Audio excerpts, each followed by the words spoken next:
Okay, this is epic. Brace yourselves, gang. The new Force of Will cluster was shown last night, so let's talk about what was shown. The new cluster's name is the Epic Cluster, hence why I couldn't resist the memes. This cluster returns us to the red packets of the past, and our first set is called the Epic of the Dragon Lord. I told you this was epic. Our cover card is a cute ginger woman, presumably dragonoid, due to her resemblance to Sylvia, that everyone is saying isn't Sylvia.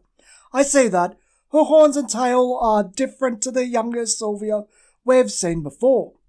The box shows a dragon. Apparently this is a character called Ragnarok. I've been informed of the backstory for Ragnarok and how it's actually been a major player through most of the sets so far.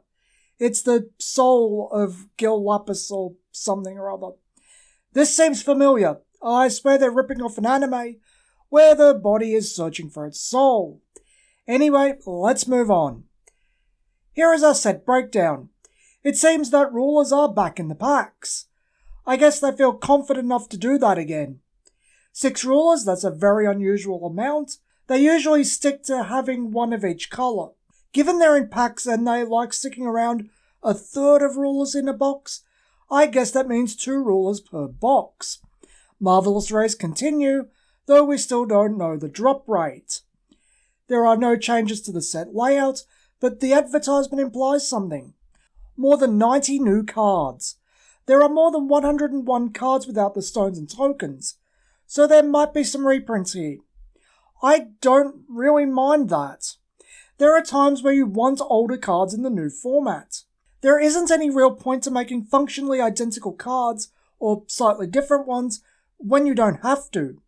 I think a healthy use of utilising the back catalogue isn't a bad thing.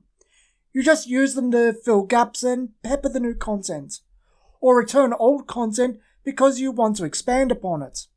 I think New Valhalla 4 and Alice Origins 1 through 3 probably had a bit too much old, but the concept itself isn't bad.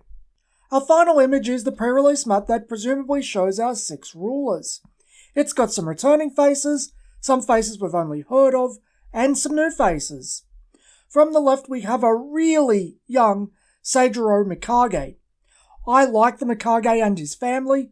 His old ruler was a tad disappointing outside of Dragonflame, so I'm really happy to see him returning as a ruler.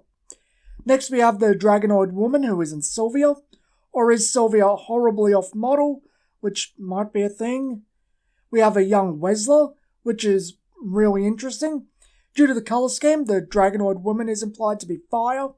Wesler is also fire in all of his prior appearances. A cute blonde girl that looks like Farisa, but is probably a new character. Some people say that she looks like Seal, but she really doesn't. She has a lot of colours on her, but is hard to peg her attribute. Because of what's missing, I'd say wind. Next up we have the Dragon Ragnarok, who will be our water ruler. He's historically been water. Our final ruler is clearly another vampire, judging from her face. She has the same black and red eyes of the rest of the Mikage family. The shapes of her costume also bear more than a passing resemblance to Zero.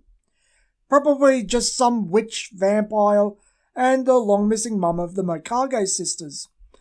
Double vampires. The only way this could get better is if Dracula comes back. He still needs a good ruler. I'm not forgetting him. The thing that has me curious about this listing is that there are no starter decks. This set was stated by iSpy to be a great place for new players. So, where's the entry-level product?